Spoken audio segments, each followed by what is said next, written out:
Friends present మనమందరం కూడా social మీడియాను చాలా అంటే చాలా విరిగా వాడుకుంటూ ఉంటాం.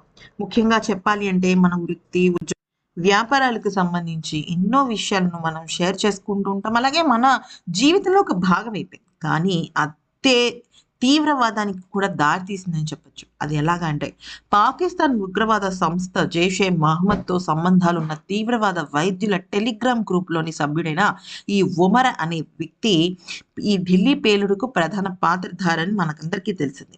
ఢిల్లీలోని ఎర్రకోట సమీపంలో సోమవారం సాయంత్రం జరిగిన పేలుడు ఆత్మాహుతి దాడిగా వాళ్ళు భావిస్తుండగా ఆ కార్ నడిపిన వ్యక్తి ఉమర్. అయితే అతను ఏం చేశాడు అంటే అతను కూడా ఒక డాక్టరే. అయితే టెలిగ్రామ్‌కి సంబంధించిన ఒక డాక్టర్ల గ్రూప్‌లో కూడా అతను ఉన్నాడు. అయితే 1980 ఫిబ్రవరి 24న ఈ ఈ ఉమర్ అనే వ్యక్తి జన్మించాడు జమ్మూ కాశ్మీర్‌లో. ఫరీదాబాద్‌లోని అల్ ఫహ్లా మెడికల్ కాలేజ్‌లో వైద్యుడిగా పనిచేస్తున్నాడు.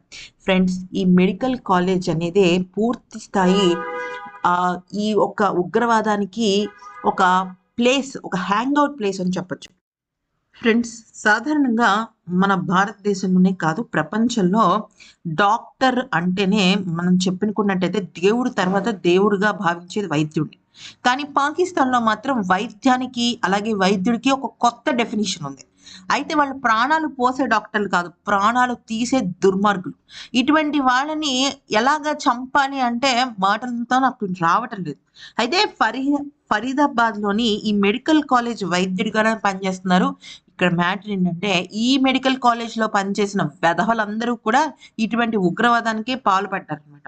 అయితే ఈ సోమవారం ఫరీదాబాద్‌లో అరెస్టయిన ఇద్దరు వైద్యులున్నారు కదా! ఈ ఆదిల్ అహ్మద్ రథార్ అలాగే షకీల్‌కు ఈ ఉమర్ అనే వ్యక్తి సన్నిహితుడు. తమ స్నేహితుల్ని అరెస్ట్ కావడంతో తాను కూడా దొరికిపోతానన్న భయంతో కారు నడిపి ఆత్మాహుతికి పాల్పడినట్టు అనుమానిస్తున్నారు. ధ్వంసమైన కారులో శరీర భాగాలు, చేతి వేళ్లు లభ్యమయ్యాయి. అయితే ఆ మృతదేహం ఉమర్‌దా కాదా అనే విషయం పైన డీఎన్ఏ పరీక్షలు నిర్వహిస్తున్నారు. ఈ వ్యక్తి ఏంటంటే టెలిగ్రామ్ యాప్‌లో చాలా చురుగ్గా ఉంటాడు. రాడికల్ డాక్టర్స్ గ్రూప్ అని ఒకటుంది. రాడికల్స్ అంటే మీకు ఇప్పటికీ తెలిసిన విషయమే. అంటే మన దేశంలో ఉంటూ అవతల వాళ్ళకి అంటే ఉగ్రవాదానికి, శత్రు దేశాలకు ఉపయోగపడే వాళ్ళనే ఇలా రాడికల్స్ అంటారు. సీసీటీవీ దృశ్యాల ఫోటోల ప్రకారం ఈ ఉమర్ అనే వ్యక్తి బోర్డర్ నుంచి ఐ-20 కారులో ఢిల్లీలోకి ప్రవేశించి ఇక్కడ ఒక ఆశ్రమ్ సరాయి కలే ఖాన్ ఐటీఓ మార్గం గుండా ఎర్రకోట సమీపంలోని మెట్రో స్టేషన్ పార్కింగ్ ప్రదేశానికి చేరుకున్నాడు. అక్కడ 3 గంటల పాటు దాదాపుగా కారును అక్కడే ఆపుకున్నాడు. అంటే ఆ కారులో అతను ఉన్నాడు. 3 గంటల సేపు పార్కింగ్‌లో కార్‌ని పెట్టాడు. సాయంత్రం 6:30 గంటలకు బయలుదేరింది. అనంతరం కొద్ది నిమిషాల్లోనే సిగ్నల్ పాయింట్ వద్ద పేలుడు సంభవించింది. విశ్వసనీయ వర్గాల ప్రకారం ఆ సమయంలో ఉమర్ ఒక్క నిమిషం కూడా కారులో నుంచి బయటికి రాలేదు. అంటే 3 గంటల సేపు ఒక వ్యక్తి కారులోనే ఉన్నాడు అంటే అది ఆలోచించండి. సాధారణంగా డ్రైవర్స్ కానీ, లేకపోతే ఏదైనా పని చేసుకునే వాళ్ళు కానీ, కమర్షియల్ వెహికల్స్ ఉన్నవాళ్ళు కానీ కారులో ఉంటారు. అతను నిద్ర కూడా పోలేదు. వెనకాల సీటు వాల్చుకుని ఏ రకమైన ఇది చేయలేదు.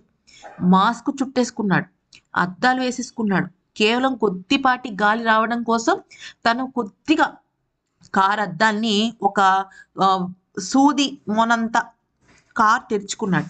అయితే ఇక ఉమర్‌తో పాటు ఆ కారులో మరొక ముగ్గురు ఉన్నారు అన్న అనుమానాలు కూడా వచ్చాయి మొదట్లో. కానీ ముగ్గురు లేరు. ఈ టెలిగ్రామ్ చాటింగ్ ద్వారా అర్థమైన విషయం ఏంటంటే ఆ పేలుడు జరిగే సంబంధించి ముందు ముగ్గురున్నారు ఈ మొత్తం విషయంలో.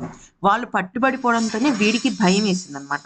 అయితే ఈ ముగ్గురిని సోమవారం రాత్రి జమ్మూ కాశ్మీర్‌లోని పోంపోర్‌లో అరెస్ట్ చేశారు. తారిక్ అమీర్‌ను శ్రీనగర్‌కు తరలించగా ఉమర్ రషీద్ మాత్రం పోంపోర్‌లోనే ఉన్నాడు. అంటే ఈ కారు నడిపిన వ్యక్తి.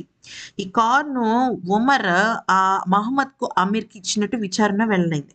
అమీర్ కారు తాళం పట్టుకుని ఉన్న ఫోటో ఒకటి బయటకొచ్చింది. అతడు దాన్ని కొనుగోలు చేసిన తర్వాతే ఇదంతా కూడా జరిగింది.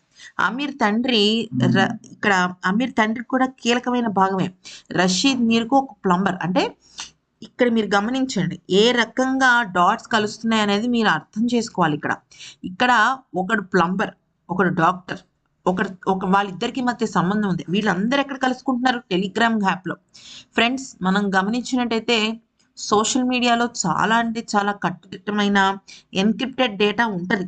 అయినప్పటికీ కూడా ఆ ఎన్క్రిప్టెడ్ డేటాకి సంబంధించి కూడా వాళ్ళు ఈ రకంగా మిస్యూజ్ చేసుకుంటున్నారు. ఇంకొక ముఖ్యమైన విషయం ఏంటంటే, ఈ ఉమర్ అనే వ్యక్తి, అలాగే ఈ దారుణానికి పాల్పడిన వాళ్ళందరూ కూడా అల్-ఫహా యూనివర్సిటీ నుంచి వచ్చిన వాళ్ళే. అయితే ఈ యూనివర్సిటీ ఇటువంటి ఇటువంటి చెత్త పనులకు, చేతకాని పిరికి పనులకు, ఉగ్రవాదం అనేది వీళ్ళ రక్తంలోనే కలిసిపోయిందని చెప్పడానికి ఇది ఒక నిదర్శనం అనమాట. అయితే ఈ వ్యక్తి ఎంత దుర్మార్గుడంటే, ఇటువంటి పేలుడు సంభవించిన టైంలో అతను ఎలా అంటే, ఒక పేలుడు అనేది మన దేశంలో సంభవించింది అంటే, ఇతను చాలా ఆనందంతో, తీవ్రమైన భావోద్వేగంతో పండగ చేసుకునే రకం అండి ఇతను. ఆ విషయాలు కూడా టెలిగ్రామ్‌లో కొంత బయటపడిందని సమాచారం. అయితే దానికి సంబంధించిన ఫోటోలు, దానికి సంబంధించిన కొన్ని విషయాలు కూడా అర్థమవుతూ ఉంటుందన్నమాట. సో, ఈ వీడియో నచ్చితే లైక్ చేసి సబ్స్క్రైబ్ చేసుకోండి.